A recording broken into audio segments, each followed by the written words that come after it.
Gracias, presidenta.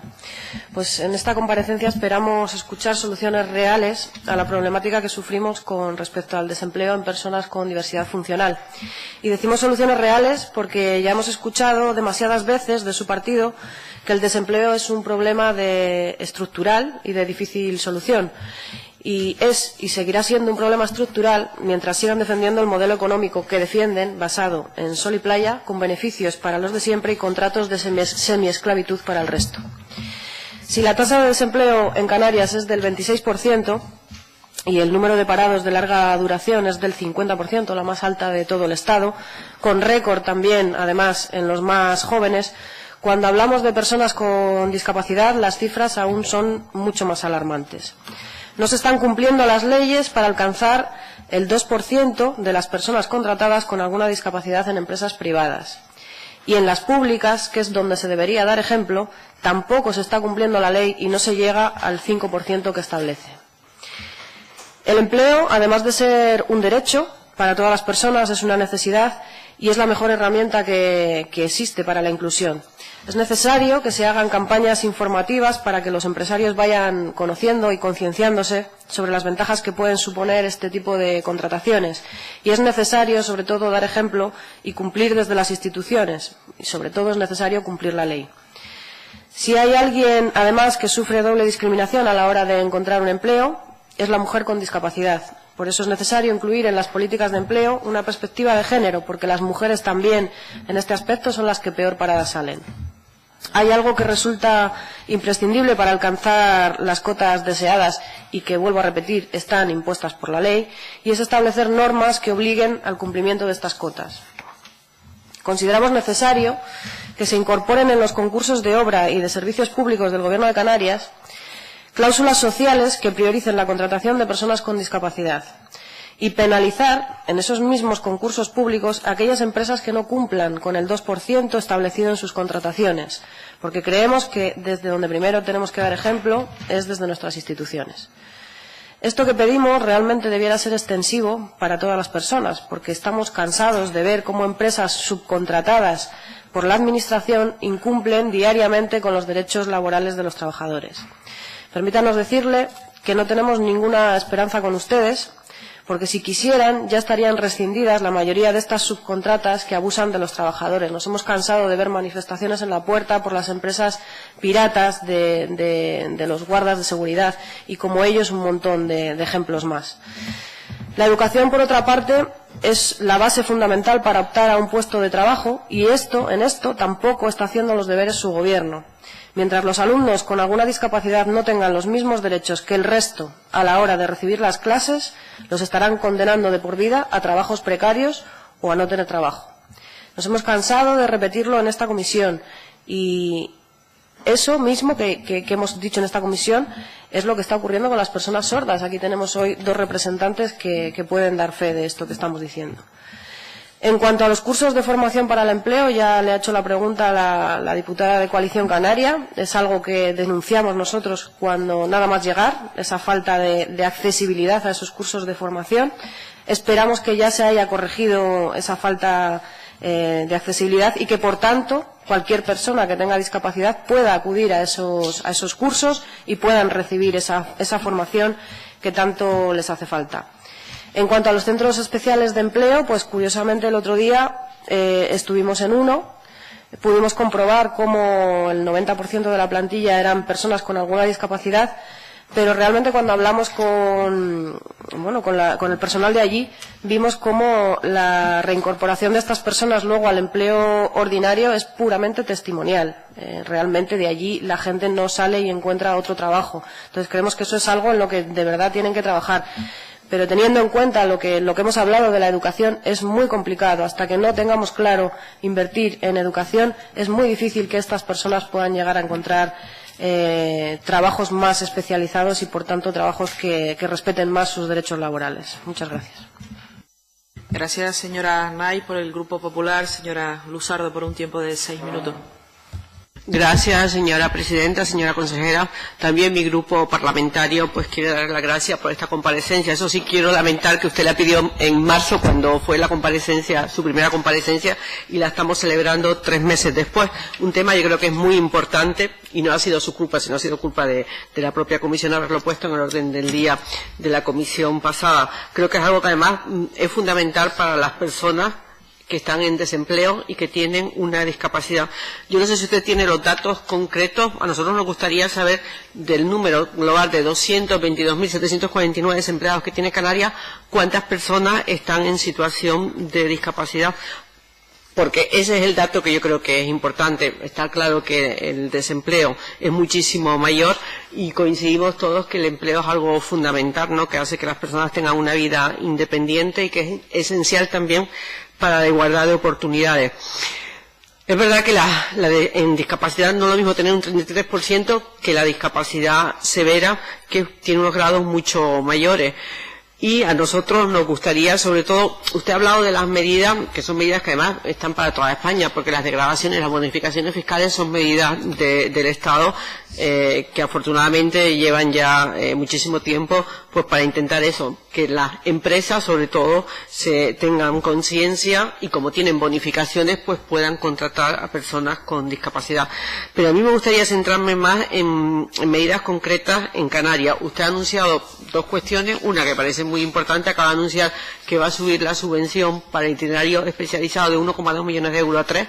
Yo creo que esta es una muy buena noticia, pero ahora voy a hacer la siguiente pregunta: ¿cuándo va a salir la convocatoria? Porque claro, aquí tenemos un problema con la fecha. Aquí ya estamos a mitad de año, llega el verano, la convocatoria tiene que salir a licitación y luego, claro, si los que son luego adjudicatarios de esta convocatoria tienen hasta el 31 de diciembre para justificar, es muy complicado justificar en ese espacio de tiempo las ayudas. Yo soy una defensora de los convenios. Yo creo que muchas veces los convenios funcionan, cuando son con entidades que se conocen su trayectoria, funcionan mucho mejor, son más ágiles y sobre todo le puedo decir que en unas reuniones que hemos tenido nosotros recientemente, por ejemplo con una entidad que se llama TITSI, que trabaja con niños con dificultades. Claro, si el Ayuntamiento de Las Palmas de Gran Canaria a estas alturas, el concejal Podemita no ha sacado la convocatoria de subvenciones, es un drama. La verdad es que es un drama, lo digo sinceramente, porque claro, las organizaciones no pueden estar esperando a que el concejal de turno de una capital, como es el caso de Las Palmas de Gran Canaria, que tiene una partida importante para el área social, no saque a tiempo la convocatoria de ayuda. Y le digo esto porque también me lo plantea. Yo estoy hablando también estos días con AFAE. Claro, hacen un trabajo tremendo, pero las entidades tienen un problema, y usted lo sabe muy bien. No pueden ir al ritmo de la administración, y eso es un drama. Porque claro, ellos tienen un centro especial de empleo, pretenden que es una lavandería, pero claro, querrían hacer inversiones en la lavandería porque se ha quedado obsoleta, la lavandería desde hace ya como 15 años, y claro, y es un centro especial de empleo, y logran que estas personas tengan un salario, y además no solo tengan un salario, sino que dejan de ser enfermas para ser trabajadores. Y me decía, no sabes lo importante que es para una familia y para la persona misma dejar de ser enfermo y ser un trabajador, con lo que también conlleva para la propia administración. Entonces, sí me gustaría centrarme en que nos diga qué medidas va a llevar a cabo, si hay medidas de empleo, como dijo, para autónomos, y sobre todo si las medidas de la partida que va a tener políticas activas de empleo, que estamos todos celebrando la cantidad de dinero que va a venir el Gobierno de España, más el Plan Integral de Empleo. De esas 2 partidas son 124 millones por un lado y 41 por otro. Me imagino que usted ya está prefinanciando porque sabe que ese dinero le va a llegar. Y si va a llevar algunas propuestas concretas, ya se ha hablado aquí, para mujeres con discapacidad. Ayer salió una buena noticia también en relación a la garantía juvenil. La garantía juvenil también están los jóvenes que tienen discapacidad. Sé que el dato, porque lo he leído esta mañana, en Canarias son 25.000 los que están inscritos en la garantía juvenil, lo cual lo celebro porque hace un año no era esa los datos, ¿no? Pues de los jóvenes que tienen discapacidad, que están en el registro, inscritos en la garantía juvenil, ¿a cuántos cree usted que puede llegar? Yo no sé cuántos jóvenes están inscritos que tengan discapacidad, no lo sé, no sé exactamente cuál es el dato. También yo aquí le quiero hacer un ruego en medio de la pregunta. Es que los expedientes tardan mucho tiempo. Usted sabe, he mirado ayer una respuesta de 403 días que yo no me creo, porque el dato no es ese, porque además daba una respuesta de un informe que había hecho, me imagino, que su área en relación a los 4 años del año 2012 al 2016, y yo le preguntaba, este año 2016, cuál era el tiempo de espera. Y yo creo que ahí tiene un cuello de botella, también lo tiene en dependencia, que no sé cómo lo puede solucionar, si va a intentar pues externalizar algunas cuestiones, sobre todo para que los expedientes de solicitud de la discapacidad y los expedientes de renovación no tarden el tiempo que tarda. También quería preguntarle por la buena noticia de que ya sé que va a tener 95 millones de euros en el crédito extraordinario que se va a aprobar el mes que viene. De esa partida, ¿cuánto va a ir destinado a discapacidad y si va a ir destinado también una parte pues a fomento del empleo? Yo quería también decirle que me parece que es muy importante concienciar a las empresas no solo de las medidas alternativas, sino que las que tengan más de 50 trabajadores tienen la obligación del 2%, que además antes, yo incluso he visto un vídeo, además que está muy bien en YouTube, de una chica con síndrome de Down, que es tremendo trabajando en un supermercado el resultado que tiene, porque yo creo que a todo el mundo indigna que no pueda hacer su trabajo porque había una señora ahí que estaba incordiándole. Creo que cada vez más la comunicación es muy importante, la difusión, y consideramos que todos somos iguales. Y no quería terminar, y termino ya rápidamente, no quería terminar sin dos cuestiones. Hay un problema también con los jóvenes cuando terminan la educación reglada a Silandi. Nos planteaba que, claro, los jóvenes terminan la educación y luego, efectivamente, necesitan el acompañamiento para intentar que consigan un trabajo. Hay algunas entidades que están trabajando, como es este caso de Asilandi, que además es de aquí de La Laguna, y nos ha pedido también comparecer en esta comisión, porque tienen muchas dificultades para luego llegar a las empresas y que las empresas abran la puerta. Concluyendo, señora. Termino ya en medio segundo. Solo decirles que la verdad, yo creo que este es un tema vital, como siempre estamos aquí corriendo demasiado, pero lo que espero que nos digan medidas concretas, no ya las que están en marcha o las que vienen en marcha de la consejera anterior, sino qué medidas nuevas va a imponer usted dentro de su impronta para conseguir que las personas con discapacidad tengan la integración laboral que se merecen además. Muy bien, muchas gracias. Tiene el turno de palabra el Grupo Socialista, la diputada señora Cruz-Oval. Gracias, señora presidenta. Señorías, buenos días. La verdad es que enfocar esta macro comparecencia es bastante complicado. El Grupo Parlamentario Socialista venía con unas expectativas que realmente no vemos resueltas, no vemos que se cumplan. ¿Por qué? Porque había un interés en solicitar esta comparecencia y pensábamos que con ella nos iríamos con una radiografía clara de lo que está pasando en Canarias en torno al empleo de las personas con discapacidad. No sabemos el número de personas con discapacidad que están en desempleo. La mayor parte de las personas han solicitado ese dato. Tenemos claro que hay 7.000 personas, 7.871 personas con contrato laboral. Me gustaría saber qué ocurre en cada una de las islas. Tener respuesta a no solo que en Canarias hay 77 centros especiales de empleo, sino intentar desgranar qué medidas formativas tiene el Gobierno de Canarias para las personas con discapacidad. Se ha hecho una mezcla entre las medidas formativas y lo que son las medidas de inserción laboral, tanto las de empleo con apoyo como empleo protegido. Intentar desgranar qué es lo que hay en Canarias y qué es lo que piensa hacer el Gobierno de Canarias para mejorar la situación. Yo creo que el 77% de las personas con discapacidad estén en una situación de desempleo tiene que ser una situación que nos motive, nos obligue a emprender lo antes posible medidas. Que el 4,40% de la población activa sea personas con discapacidad nos sitúa en la media nacional. Pero ¿por qué tenemos unas tasas de desempleo tan elevadas? ¿Por qué en Canarias hay una diferencia entre las dos provincias? Me gustaría que nos explicara cuál es el análisis que hace la Consejería de por qué en la provincia de Las Palmas de Gran Canaria hay más personas contratadas con discapacidad física que las que hay en la isla de Tenerife, que prima fundamentalmente las personas contratadas con una discapacidad intelectual. ¿A qué obedece eso? ¿A qué obedece eso? A los itinerarios de empleo, a que se hace un apoyo específico en el caso de la provincia de Las Palmas de Gran Canaria, especialmente a las personas con discapacidad física, y en la provincia de Santa Cruz de Tenerife se hace especialmente a las personas con discapacidad intelectual. Porque desde el gobierno en ambas provincias se ha caminado de manera diferente para insertar a las personas con discapacidad. ¿Qué obedece esa diferencia? Es que son las respuestas que desde luego nosotros veníamos aquí con interés en una comparecencia específica que se nos diera. No obstante, podemos estar en desacuerdo.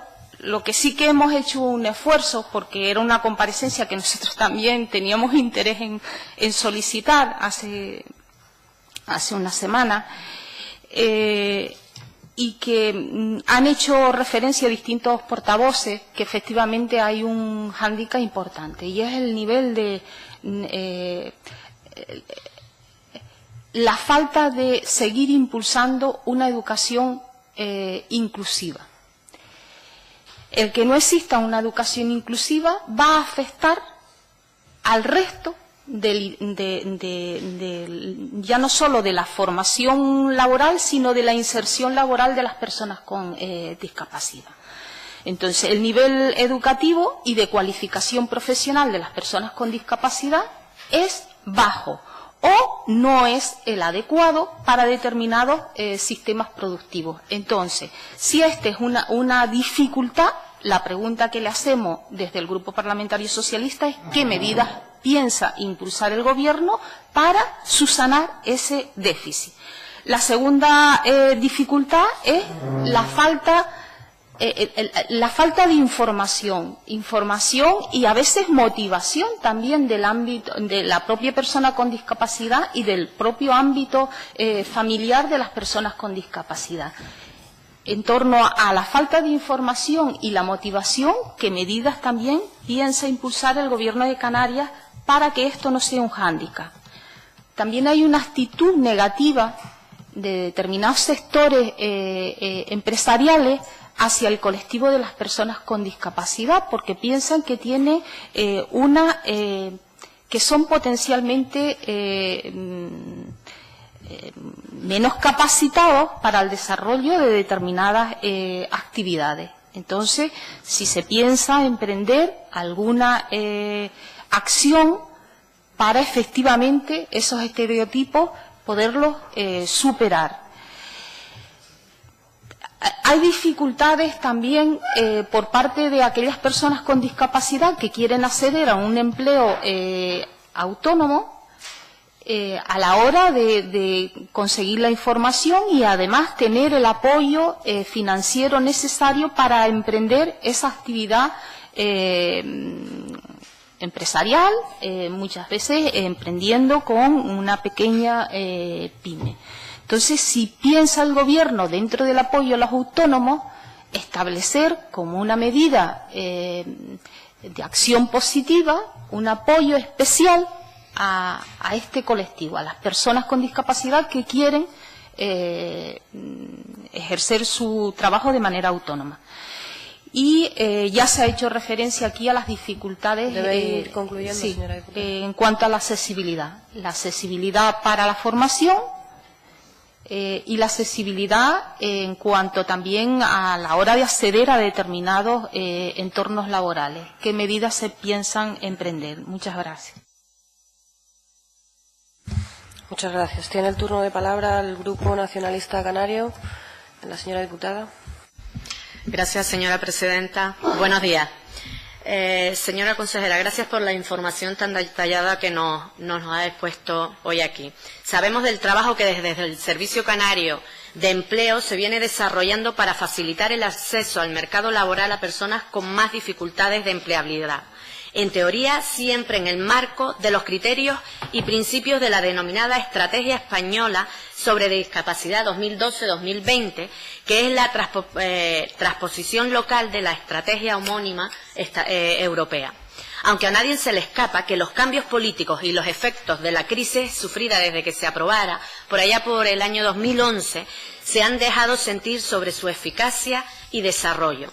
Pero sin perder de referencia que en esta labor tan complicada la integración laboral de las personas con discapacidad es doblemente importante, porque sabemos que el éxito de esta integración laboral va también en su desarrollo personal, familiar y social.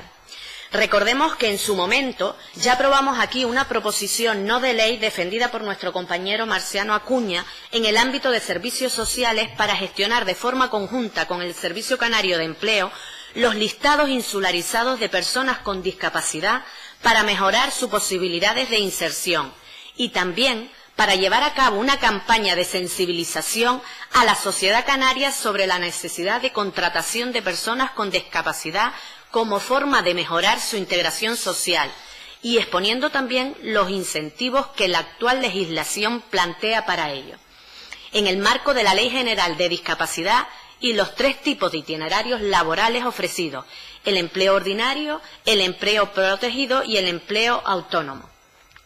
Usted ha explicado la labor que desde el Servicio Canario de Empleo se viene prestando para la calificación y fiscalización de los centros especiales de empleo, planteados como herramientas que permitan combinar el trabajo social con estas personas, junto a su desarrollo profesional, con el doble reto que significa poder elaborar y plantear una propuesta productiva que resulte atractiva y competitiva para los potenciales clientes de estos centros especiales de empleo, que es donde al fin y al cabo reside en parte la clave del éxito o del fracaso de esta labor. Y sobre todo valorando la iniciativa privada y hasta el espíritu emprendedor de las personas o entidades encargadas de poner en marcha estos centros. Los últimos datos que teníamos nosotros indicaban que en Canarias ya estaban funcionando, nosotros teníamos 63 centros, aquí se ha dicho 77, más centros, y con un empleo de 1.740 personas empleadas, con características muy diversas y actividades también muy diferentes, desde la gestión de granjas de gallinas como Adifuer en Fuerteventura, o la jardinería, limpieza, serigrafía o gestión de artesanía. En este sentido, desde el Grupo Nacionalista Canario, sí le solicitamos que en la medida de lo posible detalle algo más sobre la situación de estas entidades en general, su competitividad, vigencia y hasta los nichos de actividades en los que tienen viabilidad. Nos gustaría también profundizar sobre las denominadas medidas alternativas que usted ha nombrado para favorecer y apoyar la contratación de personas con discapacidad en empresas de más de 50 trabajadores. Sabemos que del Servicio Canario de Empleo se vienen autorizando y supervisando su desarrollo. También nos ha informado ya de las distintas líneas de trabajo que lleva la Consejería, líneas de las subvenciones para el mantenimiento de puestos de trabajo, las orientaciones a las unidades de apoyo en los centros especiales de empleo. Y también en distintas ocasiones, tanto en comisión como en pleno, ya hemos venido tratando sobre programas específicos dedicados a la integración laboral, como itinerarios integrados de inserción laboral, que está recogido dentro del Fondo Social Europeo. Hemos visto cómo esta iniciativa permite que desde el Gobierno de Canarias se apoye directamente a las entidades para que promuevan la inserción laboral de personas en riesgo de exclusión social, las que tienen algún tipo de discapacidad y para colectivos especialmente sensibles como el de los inmigrantes. Quisiera, por lo tanto, que nos detallara cómo se encuentran actualmente las acciones acogidas a estos itinerarios, su alcance, personas beneficiadas y posibilidades de integración en el mercado laboral convencional una vez culminada su tarea. En definitiva, consejera, sé que son muchos aspectos a tratar y hasta que la propia norma de aplicación presenta muchas especificidades. La ley General de Derechos de las Personas con Discapacidad y su inclusión social indica la necesidad de abordar políticas proactivas de las denominadas de acción positiva. Y en su artículo 17 abunda en que las personas con discapacidad en edad laboral tendrán derecho a beneficiarse de programas de rehabilitación vocacional y profesional, mantenimiento del empleo y reincorporación del trabajo. Sí nos gustaría también que nos detallara el grado, si lo conoce, de cumplimiento, porque también aquí se ha comentado, de las instituciones públicas canarias en la reserva de las distintas convocatorias de oferta pública y de empleo. Si no recuerdo mal, debería estar entre el 7% de las plazas ofertadas para personas con discapacidad. De ellas, el 2% estaría reservado para personas con discapacidad intelectual y el 5% para quienes acrediten cualquier otro tipo de discapacidad. En Canarias, según los datos de una encuesta elaborada en 2016, el 74% de los jóvenes menores de 25 años están desempleados, una cifra que está 25 puntos por encima del grado de desempleo que sufren los jóvenes que no tienen discapacidades. Y de estos jóvenes de menos de 25 años en desempleo, el 62% son mujeres. Es decir, estamos hablando de mujeres jóvenes y discapacitadas como las que mayor tasa de desempleo están sufriendo y quizás las que también requerirán un esfuerzo suplementario. Debe ir acabando ya. Sí, señora consejera, nos gustaría que apuntara cuáles son sus previsiones respecto a las líneas que ya estaba terminando de trabajo mantenidas y desde luego que desde el Grupo Nacionalista Canario avalamos el trabajo que viene desarrollando y la forma. En concreto me refiero al diálogo abierto con los diferentes agentes y sectores porque muestran que se están abordando desde una perspectiva transversal y también valorando especialmente su dinamismo y agilidad porque al mismo tiempo que se planifican se van implementando líneas de trabajo sin esperar más y eso en el día a día es lo que puede ofrecer soluciones inmediatas a los demandantes. Muchas gracias. Muchas gracias. Tiene el turno de palabra ahora la señora consejera por tiempo de 10 minutos. Sí, me gustaría finalizar las líneas del Servicio Canario de Empleo, que son para las que solicité la comparecencia. Yo no tengo tiempo de entrar en otras muchas cuestiones que se han planteado aquí, que no tienen nada que ver con el Servicio Canario de Empleo, así que me voy a centrar en los argumentos para los que solicité contestar y si me da tiempo luego, pues hablo un poco de lo demás, pero aquí en materia de educación, desarrollo económico, normativa de contratación, situación de subcontratas o no, ese es otro debate para el que necesitamos más tiempo y probablemente otros comparecientes, porque en materia de educación yo creo que lo oportuno sería que solicitaran la comparecencia de la consejera de Educación, si quieren hablar de educación inclusiva. En cualquier caso, no había terminado las líneas que el Servicio Canario de Empleo, las políticas que gestiona las políticas de empleo de la Consejería han puesto en marcha y están realizando y me faltaba abordar el asunto de los autónomos como doña Josefa Luzardo me solicitaba. En el caso de los autónomos, la bonificación para los colectivos especialmente vulnerables es superior, igual que en casi todas las convocatorias, como forma de primar y de impulsar la contratación. Si hay una subvención de 5.000 euros para desempleados en general, en el caso de un desempleado, desempleada con discapacidad, hablamos de 8.000 euros. Este es un ejemplo de cómo en muchas líneas de convocatorias y de contratación se prima y se incorporan cantidades superiores para la atención a colectivos vulnerables. En el caso, porque han surgido muchas cosas, hablamos de los datos, estamos hablando de 7.538, como se ha dicho ya, y creo que hay un dato también relevante que es el incremento entre 2013 y 2017 de un 39% en la contratación. A medida que se va visibilizando este colectivo y a medida que se invierte en las políticas de formación, en las unidades de apoyo, en los itinerarios individualizados, que no me los he inventado yo, tampoco se los inventó mi antecesora, que son políticas que se estudian, que se consensuan y que se desarrollan en muchísimas comunidades y que tienen un buen resultado, yo creo que lo normal es que la cifra crezca porque hay muchas más personas que se sienten capacitadas, motivadas para solicitar un empleo. Perfiles que antes no se apuntaban a una oficina de empleo porque no se les pasaba por la cabeza que alguien les pudiera contratar. Probablemente, con todo lo doloroso del dato, tengamos también que hacer una reflexión sobre que el incremento no necesariamente será negativo, en tanto que tenemos más personas con discapacidad, con formación, con aspiración, con deseo y con motivación para solicitar un empleo.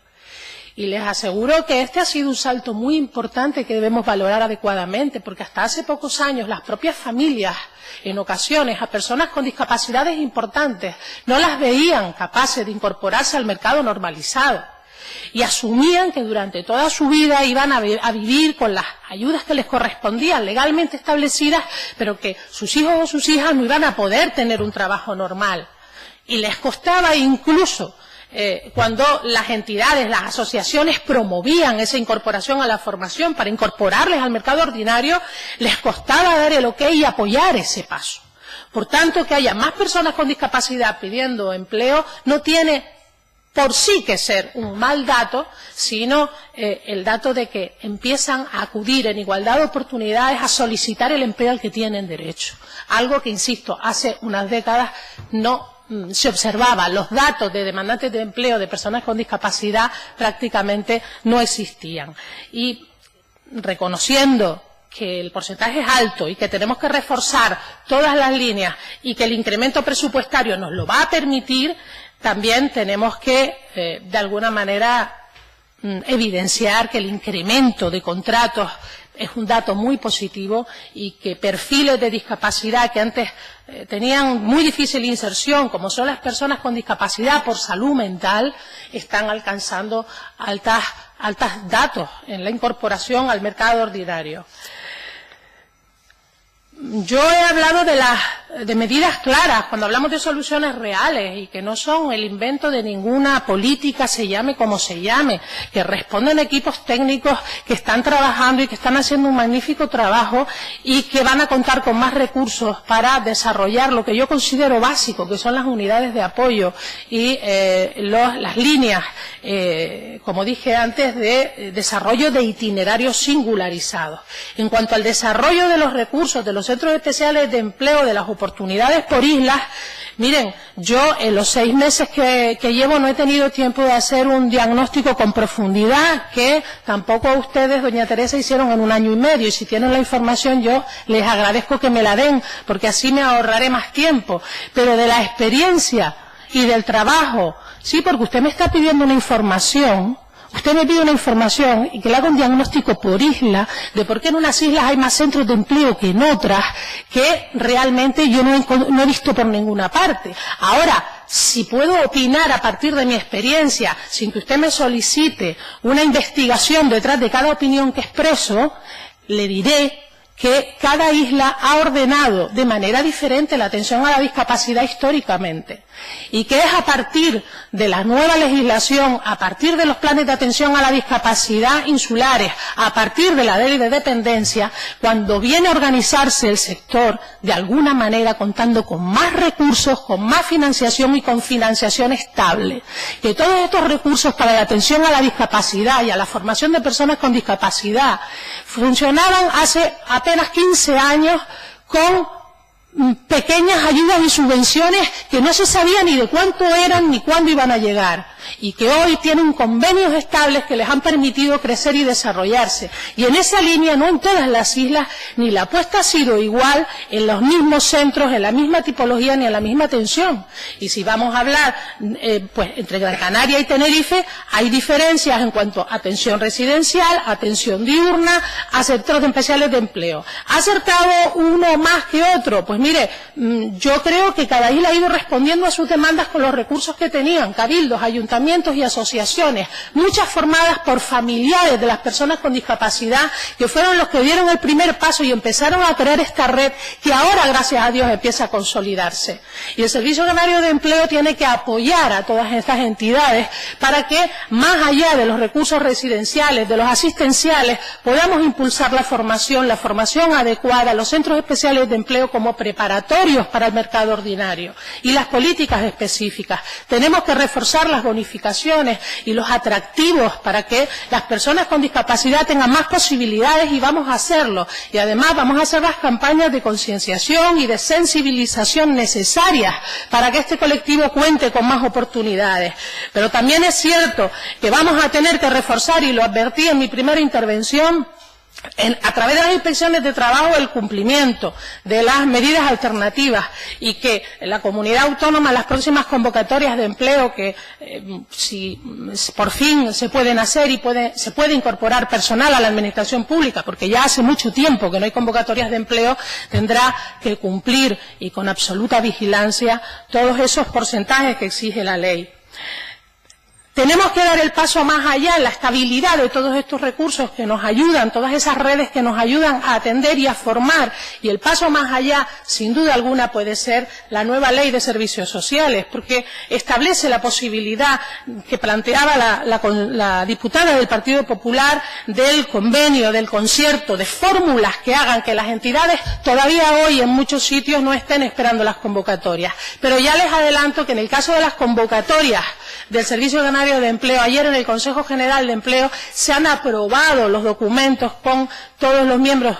Saben que este es un informe preceptivo para sacarlas antes de tiempo, y estamos adelantándolo todo. Como comprenderán, hasta no tener cerrado un panorama que era de incertidumbre presupuestaria, hasta la aprobación de los presupuestos generales del Estado, que además podían ser enmendados, no podíamos llevar al Consejo General unas convocatorias sin saber hasta dónde podíamos avanzar y adelantar. Y ya ayer se han aprobado. Aún no se han aprobado los presupuestos generales, pero la tarea está hecha para que estas convocatorias salgan antes que nunca, y antes que nunca estén publicadas, y antes que nunca las entidades puedan recibir los fondos a los que tienen derecho.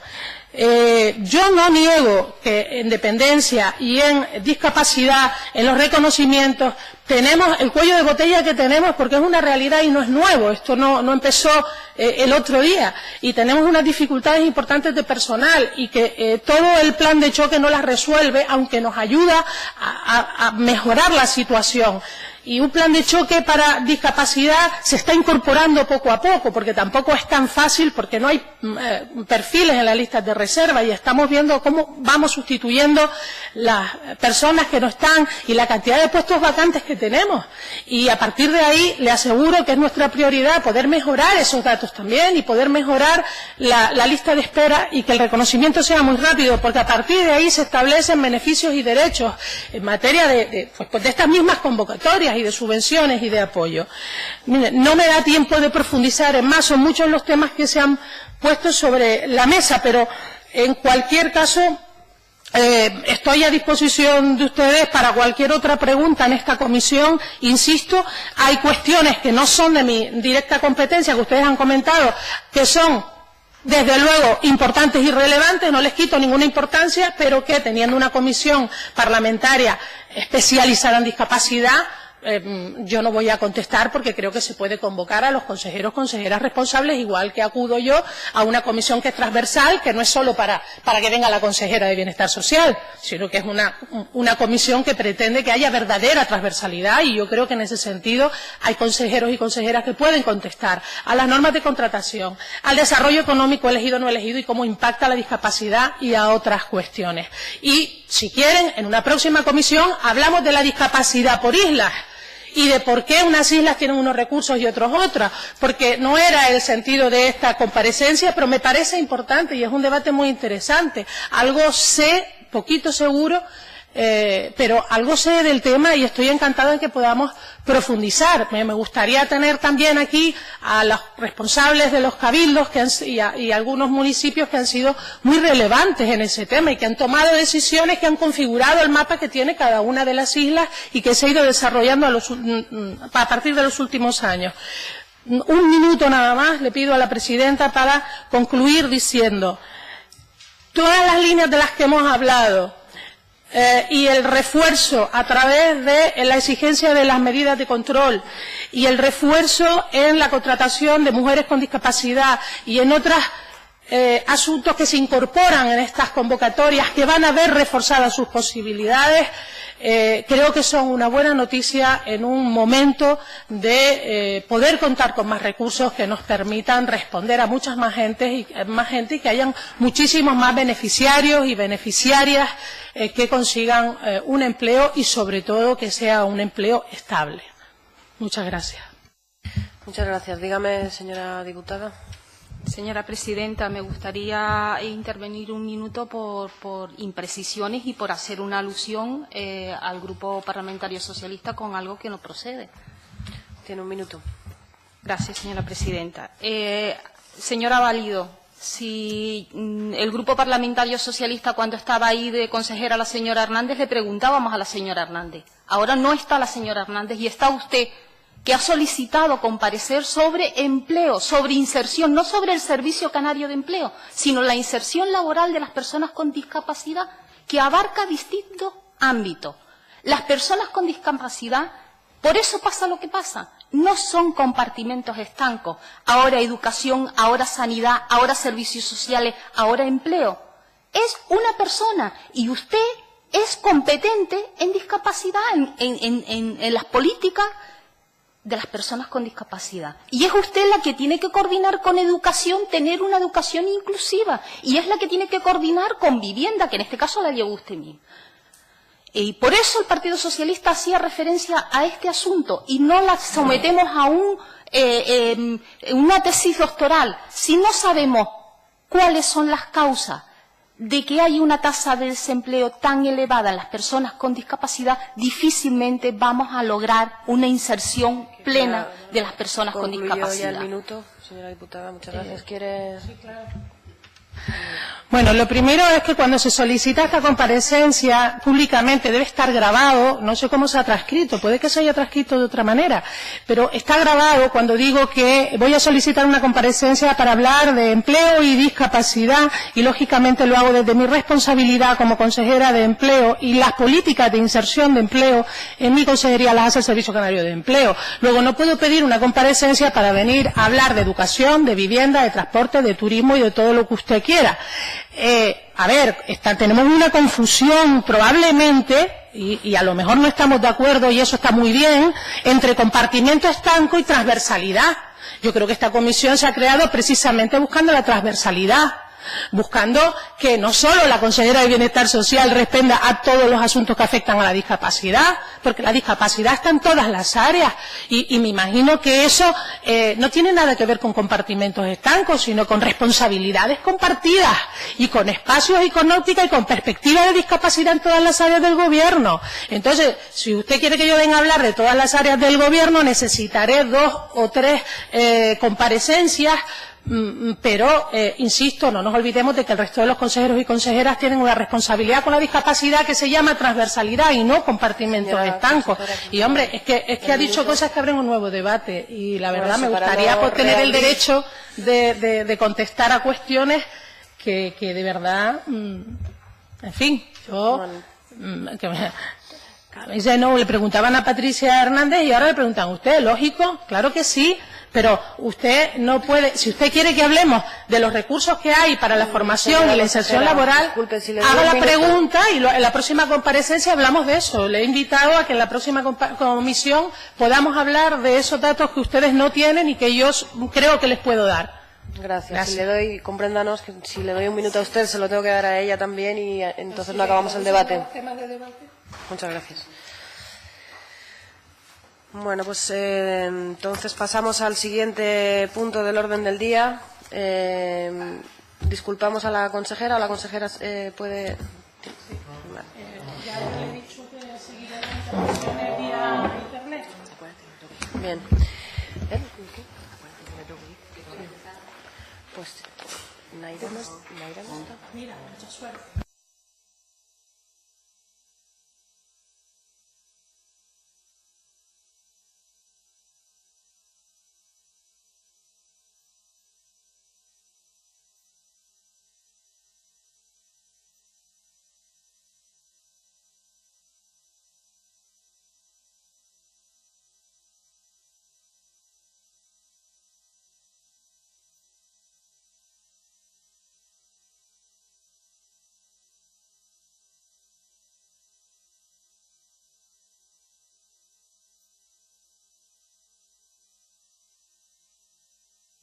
Bien, pues continuamos la comisión con el siguiente punto del orden del día.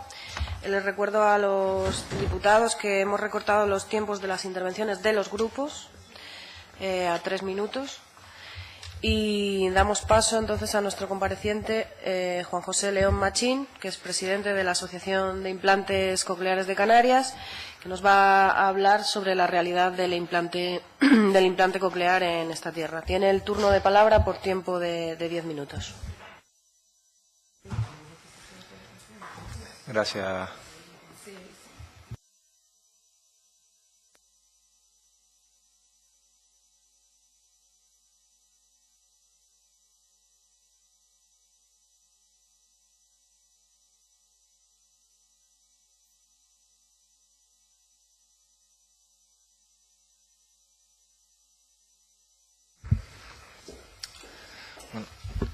Gracias a la presidencia de la mesa. Buenos días, señoras y señores parlamentarias y parlamentarios de la Comisión de Discapacidad del Parlamento de Canarias. Hoy comparezco ante ustedes en nombre del colectivo de implantados cocleares de Canarias como presidente de la Asociación de Implantados Cocleares en esta comunidad autónoma. Antes de comenzar mi intervención, quiero agradecer a la diputada regional Natividad Arnaiz su esfuerzo para que hoy pueda estar compareciendo ante esta comisión. El pasado mes de febrero, este Parlamento quiso aprobar una declaración institucional en favor del implante coclear con motivo de la celebración del Día Internacional del Implante Coclear. Cuando nos enteramos, no salíamos de nuestro asombro. ¿Qué tenemos que celebrar en Canarias? ¿Saben nuestros parlamentarios cuál es la situación real del colectivo de implantados cocleares en los diferentes ámbitos sociales para aprobar una declaración institucional? Pues sinceramente, dudo que así sea. Porque lo único que podemos celebrar en Canarias es la posibilidad de tener acceso a uno de los mejores programas de implantes cocleares de España, de Europa y me atrevería a decir que incluso del mundo. Y ustedes pensarán ahora, ¿pero qué está diciendo este hombre? ¿Se está contradiciendo? Pues paso a explicarme y así lo entenderán perfectamente. Canarias cuenta con uno de los programas de implantes cocleares que se encuentra a la vanguardia mundial.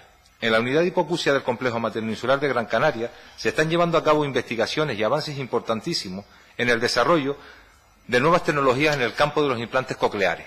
Algunas de ellas han resultado con resultados asombrosos en el tratamiento paliativo de la sordera. Tenemos la suerte de contar con un programa de detección precoz de la sordera a través de la red de screening universal implantado en los hospitales públicos de Canarias. Esto garantiza que cualquier bebé nacido en Canarias con una discapacidad auditiva será detectado y derivado a esta unidad y tendrá acceso a un tratamiento acorde a sus necesidades y al grado de discapacidad que presente, incluido el implante coclear. En los primeros 6 meses de vida estará diagnosticado y tratado. Tenemos la suerte y debemos sentirnos orgullosos de que en este ámbito no existen listas de espera, por lo que cualquier persona que padezca una hipoacusia severa profunda puede acceder a un implante coclear, incluido el implante bilateral. Hasta aquí, todo maravilloso, genial, divino, pero una vez que cruzamos la puerta del hospital con nuestros hijos e hijas implantados, comienza nuestro calvario viacrucis personal y familiar. Una vez diagnosticados, estos bebés tienen derecho al reconocimiento mínimo del 33% de discapacidad por ley. Sus padres inician el procedimiento para tal reconocimiento y poder acceder al sistema de ayudas establecido en los organismos públicos. Pero una vez iniciado este procedimiento, y según en qué municipio o isla se realice, estaremos hablando de una espera, en muchísimos casos, han superado los 8 meses para ser valorados, y en más de un año para tener la resolución definitiva, con el consiguiente perjuicio que se le ha creado a la familia. ¿Tenemos algo que celebrar? Nuestros pequeños implantados deberán acudir a sesiones de rehabilitación logopédica. Antes de la edad escolar serán a través del Servicio Canario de Salud. Estos implantados acudirán a los centros concertados por el Servicio Canario de Salud, que en muchos de los casos, por no decir en la inmensa mayoría, los profesionales que tratarán a estos implantados carecen de formación en la rehabilitación del implante coclear, ya que en los planes de estudio de las universidades canarias la asignatura de discapacidad auditiva es opcional y de un cuatrimestre. ¿Puede un profesional solo con esta preparación rehabilitar un implante coclear? Entendemos que no. Por no decir que en más ocasiones de que las que quisiéramos, en estos gabinetes concertados se atienden en cada sesión a más de un paciente. Se está perdiendo un tiempo precioso y valioso. Todo lo que no se haga ahora no se podrá recuperar en un futuro. ¿Tenemos algo que celebrar? El mantenimiento de los procesadores de voz que forman parte del implante corre por cuenta de los usuarios y familias. En Canarias, desde el año 2015, contamos con una instrucción, la 1/2015 del Servicio Canario de Salud, la cual reconoce y cubre cierta parte del mantenimiento del implante. Una parte de esta instrucción se realiza a través de la unidad de hipoacusia, donde no existe ningún tipo de problema en su aplicación, por lo que en lo concerniente a las averías y reposición de los procesadores, la respuesta es rápida y efectiva. Ahora bien, cuando la instrucción recoge que el trámite debe hacerse a través de las direcciones de área insulares, en lo concerniente a las bobinas, cables y controladores de los procesadores, vemos como en muchos casos la respuesta ha llegado a tardar hasta un año. En otros casos, las direcciones de área no saben aplicar el procedimiento y lo deniegan directamente. Los usuarios estarán con sus procesadores averiados o con un mal funcionamiento. A día de hoy, cosa que no sucedía con anterioridad, si el repuesto no supera la cuantía de 210 euros, debe ser el paciente el que pague el repuesto y luego reclamarlo ante la dirección de área correspondiente. Se olvidan que hablamos de personas sordas, las cuales, si su prótesis auditiva no funciona correctamente, dejan de oír. Hablamos de niños y niñas, jóvenes, que están escolarizados y en tratamiento logopédico de rehabilitación, que si sus implantes no funcionan correctamente, se pierden sesiones de logopedia, contenidos en las clases de colegio e instituto, y si se tratase de un adulto que estuviera trabajando, ¿tendrá que dejar de acudir a su puesto de trabajo? Y no solo esto, si las familias o los usuarios no pueden adelantar el dinero, dejaremos a todas estas personas sin oír, nuevamente tiempo perdido y sin posibilidad de recuperar. ¿De verdad tenemos algo que celebrar? Pasamos a la educación. Canarias cuenta en la actualidad con una treintena de centros preferentes de atención a la discapacidad auditiva, entre centros de primaria y secundaria. La diferencia de medios técnicos y profesionales entre ellos es abismal. Mientras vemos que en algunos centros de las islas capitalinas cuentan con todos estos recursos, otros en la misma isla y los que están en las islas no capitalinas no cuentan con los mismos medios. ¿Hay derecho a que una alumna o alumno sordo de Lanzarote o La Palma no tenga la misma oportunidad de medios que uno de Tenerife o Gran Canaria? Creemos y entendemos que no. Como me dijo en una ocasión la responsable del equipo de discapacidad auditiva de la provincia de Tenerife, a ella lo que le importaba era su provincia. Esperemos que ahora que ostenta un cargo de responsabilidad en la Dirección General de Educación haya cambiado su parecer y se preocupe de toda Canarias. La falta de formación del profesorado en estos centros en discapacidad auditiva es vergonzosa. A estos centros es a donde los equipos de atención a la discapacidad auditiva pretenden derivar a los alumnos y alumnas implantados. En algunos casos, más de los que quisiéramos, presionando a los padres con los servicios sociales por la negativa de esto a que sus hijos e hijas vayan a estos centros y opten porque vayan a un centro ordinario. Otra vez, falta de medios, profesionales, atención deficiente. Muchos de estos profesionales saben de esta situación y la realidad que viven los alumnos y alumnas, pero no pueden quejarse ni denunciarlo, por miedo a represalias o a un expediente disciplinario. Nuestros dirigentes no son conscientes del valor del implante coclear. Estamos hablando que personas que nacen sordas, a los 6 meses se les está dando la posibilidad de oír y, por lo tanto, desarrollarse como personas normoyentes, aunque no lo sean. Tener las mismas posibilidades en el ámbito social, educativo y profesional. En la actualidad, abocamos a la mayoría de estas personas a tener que vivir de una pensión no contributiva en un futuro. Si se invierte de forma adecuada y se cambiaran planes de actuación, veríamos como todos estos bebés que en la actualidad están siendo implantados podrían integrarse de forma plena en la sociedad y ser independientes, poder ser lo que ellos quieran ser, pero esta no es la realidad. La realidad es que son marginados.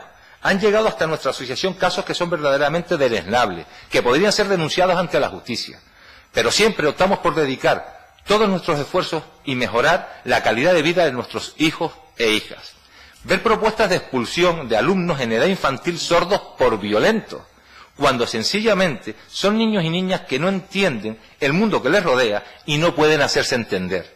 Lo más grave es que ni siquiera han contado con la intervención acorde a sus necesidades por parte de los profesionales implicados en su educación. Incluso con informes psicológicos donde se acreditaba que el alumno sufría trastorno de adaptabilidad al medio por rechazo del entorno escolar, el expulsado debía ser el alumno. De verdad, ¿creen ustedes que tenemos algo que celebrar? Solicitamos revisión de los planes de intervención en los centros preferentes de discapacidad auditiva, planes de formación del profesorado destinado en estos centros, adecuación de los centros con los medios técnicos necesarios, mayor dotación de los equipos de discapacidad auditiva para una mejor valoración de las necesidades del alumnado, acortamiento en los plazos en la expedición del certificado de minusvalía, inclusión de las baterías en la instrucción del mantenimiento del implante, acortamiento de los plazos de respuesta de las direcciones de áreas insulares para dar cumplimiento a la instrucción sobre mantenimiento. Que todo lo que tenemos de bueno en un principio redunde en un resultado final satisfactorio y no tener la sensación actual de que estamos abocados al fracaso por falta de medios. No solo se trata de medios económicos, sino ganas de hacer cosas. En todos estos años, y ahora les hablo como padre de un hijo sordo implantado, no me he topado con mayor discapacidad que la incapacidad de nuestros gobernantes de dar respuestas a las necesidades de los discapacitados. Cuenten con las asociaciones, con los colectivos que padecen la discapacidad para legislar y tomar decisiones en la mejora de la atención a estos. Sean empáticos. Repasen el Real Decreto Legislativo 1/2013 del 29 de noviembre del texto refundido de la Ley General de Derechos de las Personas con Discapacidad y de su inclusión social y verán ustedes mismos que Canarias incumple todos los puestos aquí, excepto en lo dicho al principio de mi intervención. Cumplen con el objeto de la ley, que no es otro que garantizar el derecho a la igualdad de oportunidades y de trato, así como el ejercicio real y efectivo de derechos por parte de las personas con discapacidad en igualdad de condiciones respecto del resto de ciudadanos y ciudadanas, a través de la promoción de la autonomía personal, de la accesibilidad universal, del acceso al empleo y de la inclusión en la comunidad y la vida independiente, y de la erradicación de toda forma de discriminación, conforme a los artículos 9.2, 10, 14 y 49 de la Constitución Española, y a la Convención Internacional sobre los Derechos de las Personas con Discapacidad.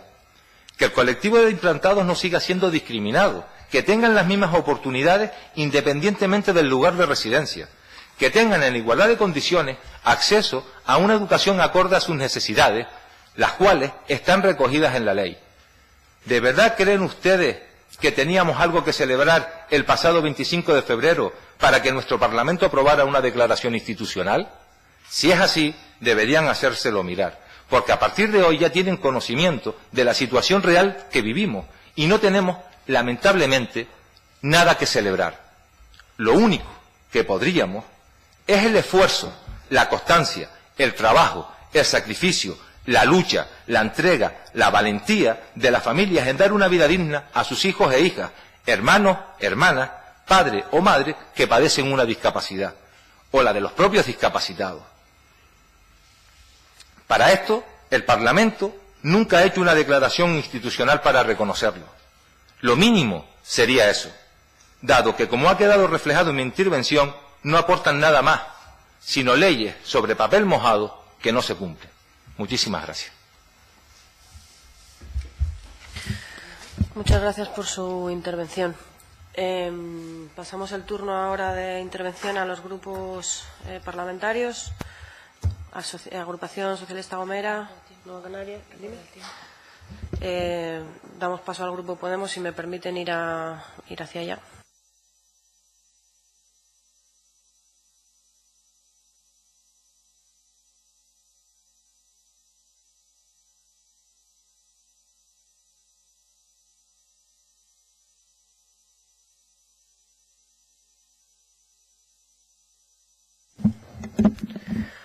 Bueno, la verdad que es difícil escuchar, ¿no?, lo que viene a contarnos. Le queremos agradecer la intervención porque realmente yo creo que ha sido una intervención justa, que ha reconocido aciertos y también errores, y por tanto es una visión bastante rigurosa que creo que nos hace un mapeo de la situación y por dónde hay que ir, ¿no? Lamentamos precisamente que se desaprovechen estos aciertos, que además yo creo que son aciertos que suponen una inversión importante, ¿no? Y que precisamente sea una cuestión de voluntad política lo que haga que todo esto no esté funcionando, porque al final tener una asignatura obligatoria en la universidad no creo que sea algo que suponga una inversión importante, o agilizar la valoración del certificado de discapacidad que tanto hemos discutido en este Parlamento, pues yo creo que tampoco lo es. Sí es verdad que se han dado pasos, pero sigue siendo insuficiente. Y no sé, creo que es importante que tengamos claro que defender la autonomía y la independencia de las personas debe verse como una inversión y no como un gasto.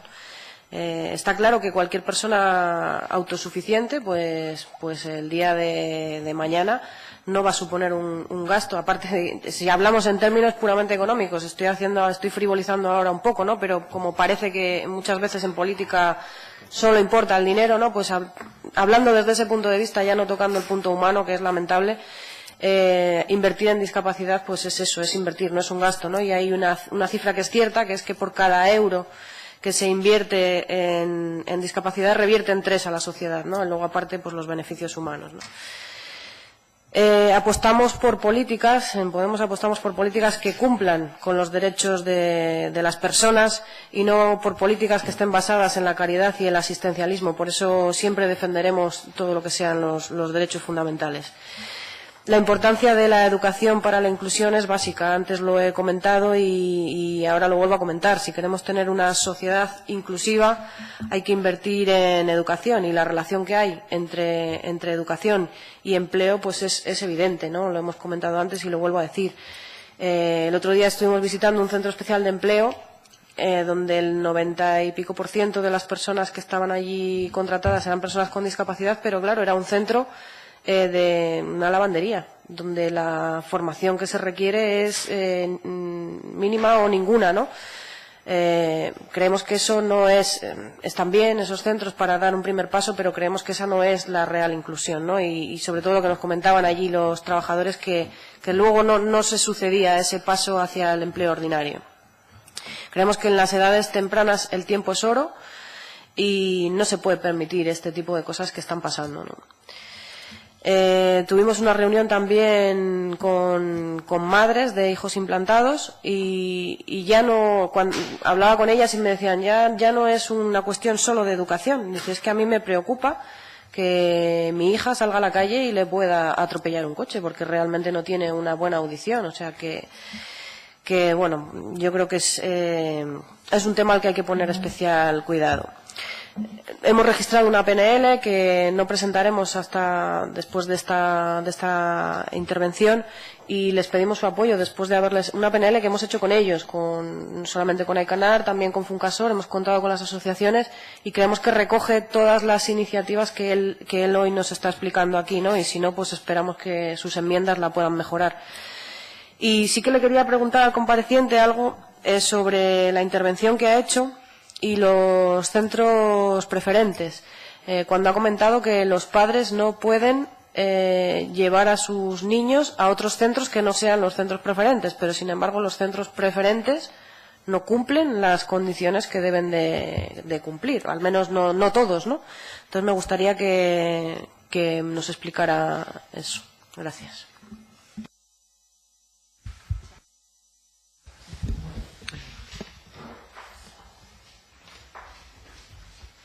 Señora Rusardo, por el Partido Popular, 3 minutos. Gracias, señora presidenta.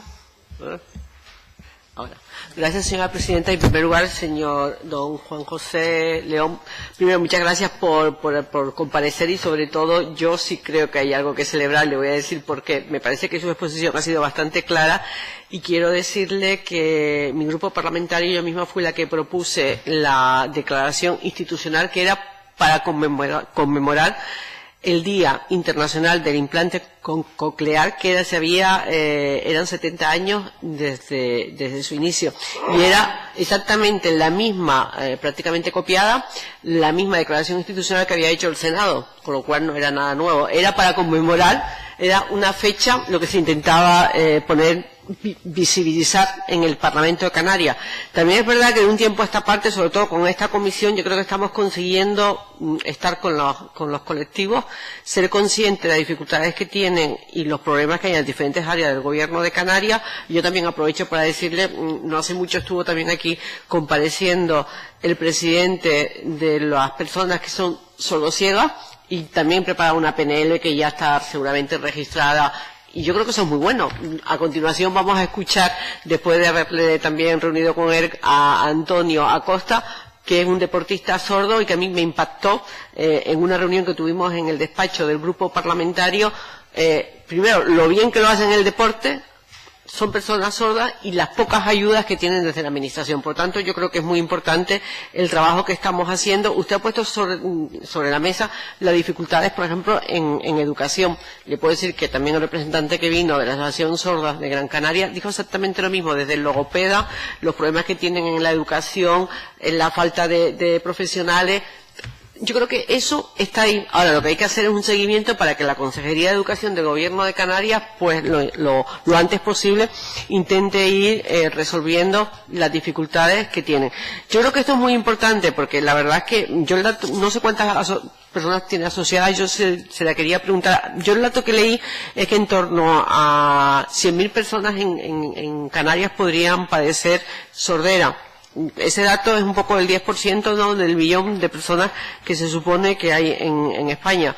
Y es verdad que estuve leyendo, pues bueno, sobre todo lo importante que es la detención precoz, como usted dijo, en los bebés, y creo que la parte de sanidad está cubierta, salvo lo que es el mantenimiento, luego las ayudas que necesitan para no estar, si no tienes recursos, o prefinanciar cada familia el mantenimiento de los aparatos, ¿no?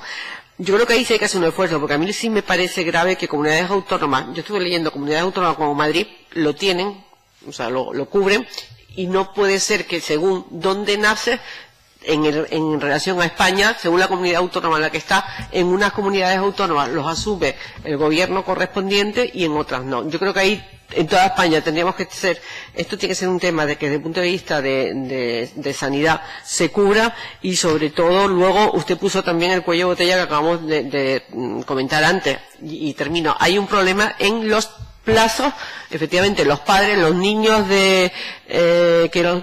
padres de los niños con cáncer también nos pusieron sobre la mesa el tiempo que tardan, porque es verdad que los padres tienen una serie de derechos y una serie de bonificaciones fiscales a las que se tienen que acoger. Eso es un problema que está aquí en esta comunidad autónoma y que yo espero, no sé si con plan de choque o sin plan de choque, pero que lo antes posible tenga que ser como la tramitación del carnet de identidad, por ponerlo como ejemplo de que aquí en esta comunidad autónoma no hay ningún problema, vas allí, estás un tiempo y te lo hacen desde el punto de vista incluso casi telemático, ¿no? Por lo tanto, yo creo que estamos de enhorabuena y creo que sí hay mucho por hacer. Muchas gracias. Muchas gracias, señora Luzardo. Pasamos al turno de palabra al Grupo Socialista. Gracias, presidenta. Señor don Juan José León, muchísimas gracias por su exposición. Desde luego que marca la diferencia cuando se habla de datos, de leer o de estudiar, a cuando se habla habiéndolo vivido. Y se nota que usted tiene la experiencia y el derecho ganado por ese trabajo probablemente que hace, no solamente por razones familiares, sino en la asociación que tienen. Y yo creo que esa sí sería una cuestión a celebrar, que existan colectivos o asociaciones que defiendan y que visibilicen las necesidades y las carencias que tienen estas personas. Desde luego que desde el Partido Socialista creemos en la igualdad, en esa igualdad de oportunidades y de trato que usted exponía, que recoge la Constitución. Por eso, además, a nivel nacional, hemos siempre, cuando hemos estado gobernando, propuesto leyes sociales que han ido en el sentido de fomentar y mejorar la igualdad en nuestra sociedad en todos los ámbitos y establecer un progreso social que nos permita tener una sociedad más igualitaria y, desde luego, que con las personas, en este caso, que necesitan este tipo de implantes, se hace absolutamente necesario. Es cierto que no es solo las personas sordas que necesitan el implante coclear, sino también en distintos ámbitos. Antes también se hablaba de la discapacidad o la dependencia. Con la crudeza de su exposición, absolutamente justa y clara, desde el Partido Socialista no nos queda más, o creemos que no hay más que apoyar lo que usted ha planteado, trasladándolo en la medida de las posibilidades que hay a través del Parlamento para apoyar PNLs que cualquier grupo haya presentado, mejorarlas o plantear las propias. Desde luego que Seguiremos trabajando en todos los ámbitos porque esa es la forma que nosotros creemos de entender una sociedad desarrollada y justa, aunque sea poco a poco y aunque muchas veces esa igualdad y ese trato igualitario vaya siempre o casi siempre condicionado a la existencia de recursos económicos.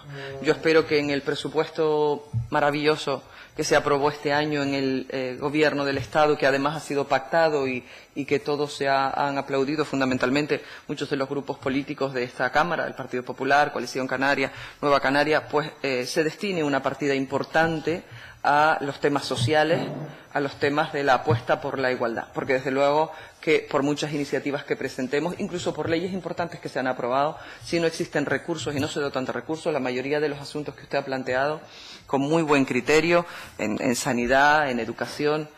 Yo soy de una isla de La Gomera, pues le cuento, si ya dentro de cada isla, como usted también decía, puede haber diferencias, no le digo las islas periféricas donde no hay tantos servicios, o sobre todo que el volumen de población pues no llega a ser lo suficiente como para crear servicios. Por tanto, todo nuestro apoyo, nuestra felicitación y seguiremos trabajando de la mano de los colectivos y de las personas como las que usted acaba de exponer. Gracias. Gracias, señora diputada. Tiene el turno de palabra el Grupo Nacionalista Canario, la señora García. Gracias, señora presidenta. Bueno, antes que nada, darle la bienvenida también al señor don Juan José León y también saludar a todos los integrantes del colectivo y a todas las personas que durante esta docena de años de trayectoria del colectivo han contribuido no solo a mantener su actividad, sino a reforzarla y extenderla. Se trata de un colectivo que ha sabido conjugar las energías, demandas y planteamientos de usuarios, familias y profesionales vinculadas al implante coclear para contribuir a mejorar la calidad de vida de los implantados cocleares, así como